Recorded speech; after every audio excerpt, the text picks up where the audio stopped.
Hello welcome to my channel. మనం ఇప్పుడు మాట్లాడబోయేది 27 నక్షత్రాల క్యారెక్టరిస్టిక్స్ అన్నమాట. మనకి తెలుసు 27 నక్షత్రాలు ఉన్నాయి, అలాగే 12 రాసులు ఉన్నాయి. ఒక్కొక్క నక్షత్రం ఏంటంటే అధిపతి ఉంటారు, అలాగే అధిదేవతలు ఉంటారు. అండ్ ఒక్క నక్షత్రానికి 4 పాదాలు విభజించున్నారు. జోడియాక్ అనేది ఏంటంటే 360 డిగ్రీస్. సో ఒక్కొక్క రాశి ఏంటంటే 30 డిగ్రీస్, 0 to 30 డిగ్రీస్ మేషరాశి అవుతుందన్నమాట. అలాగే మనం చూసాము అంటే అధిదేవతలు మనకి రాశికి కూడా అధిపతి ఉంటారు, అలాగే నక్షత్రానికి కూడా అధిపతులు ఉంటారనమాట. సో ఫస్ట్ మనం మాట్లాడుకోబోయేది అశ్విని నక్షత్రం గురించి. అశ్విని నక్షత్రం మనకి తెలుసు, అశ్విని ట్విన్స్ అంటాం కదా.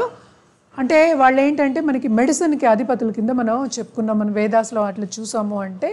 అలాగే వీళ్ళ క్యారెక్టరిస్టిక్స్ చూడాలి అంటే చాలా బాగా పైకి వస్తారు. ఫస్ట్ బాగా అందంగా ఉంటారని చెప్పుకోవాలి, చాలా పట్టుదలగా పైకి వస్తారు. అలాగే స్టడీస్ అంటే వీళ్ళకి చాలా చాలా ఇష్టము.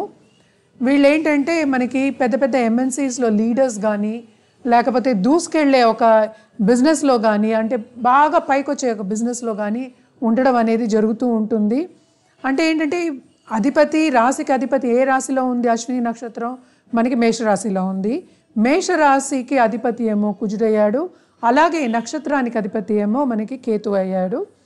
అలాగే మనం చూసాము అంటే ఇవి 3 స్టార్స్ కింద మనం హార్స్ హెడ్ అంటాము. హార్స్ హెడ్కి 3 స్టార్స్. అశ్విని అంటేనే మనకి హార్స్ అని అందరికీ తెలుసు. ఏదంటే ఇదంతా కూడా ఏంటంటే సూర్యుడు వాళ్ళ పుత్రుల కిందే మనం చూస్తాము. అండ్ దానికి వెనకాతల మనకి స్టోరీస్ కూడా ఉన్నాయి అన్నమాట. కానీ మనం చూడాలి అంటే అశ్విని నక్షత్రంలో పుట్టిన వాళ్ళకి శాంతి పెద్దగా చేయవలసిన అవసరం లేదు. ఏదో 4వ పాదంలో కొంచెం చెప్తారు కానీ మిగతావన్నీ బాగానే ఉంటాయన్నమాట. ఎందుకంటే 4 పాదాలు మనకి మేషరాశిలో ఉన్నాయన్నమాట. అలాగే అధిపతి అంటే అధిదేవత అశ్విని అయ్యారు. అశ్విని ట్విన్స్ అంటాం కదా, వాళ్ళు అయ్యారు ఆ దేవతలు.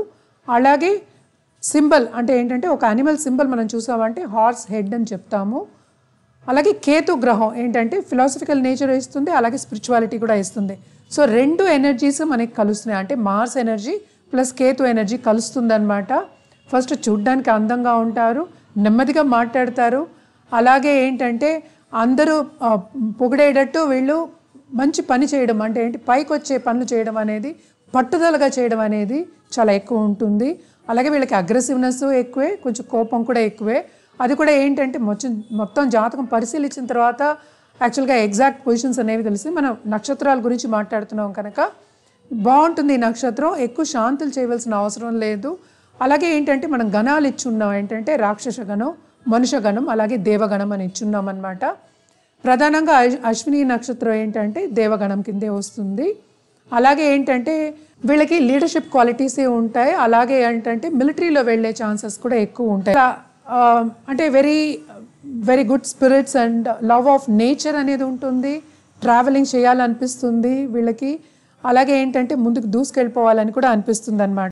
మనం క్వాలిటీస్ చెప్పుకోవాలంటే అంటే రాజస్, తామస్, సాత్వికం అంటాం కదా, ఈ గుణాలు రజస్ గుణం ఇచ్చాం అన్నమాట వీళ్ళకి.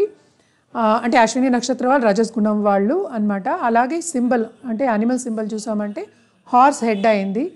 మనం అలాగే అశ్విని నక్షత్రంలో పుట్టిన వాళ్ళకి ఏమేమి అక్షరంతో మొదలవ్వాలో చూద్దాము. అంటే ఏంటంటే చు, చే, చో, లా దీంతో మొదలెట్టచ్చు అనమాట. బాగుంటుంది. 4వ పాదానికి కొంచెం మనం దోషం అని చెప్పుకోవాలి, మిగతావంతా బాగానే ఉంటుంది. ప్రధానంగా మనం చూసామంటే 4 పాదాలు 1, 2, 3, 4 పాదాలు మనకి మేషరాశిలోనే ఉన్నాయన్నమాట. నేను ఇందాక మాట్లాడినట్టు ఒక్కొక్క నక్షత్రం 4 పాదాల కింద విభజించున్నారు.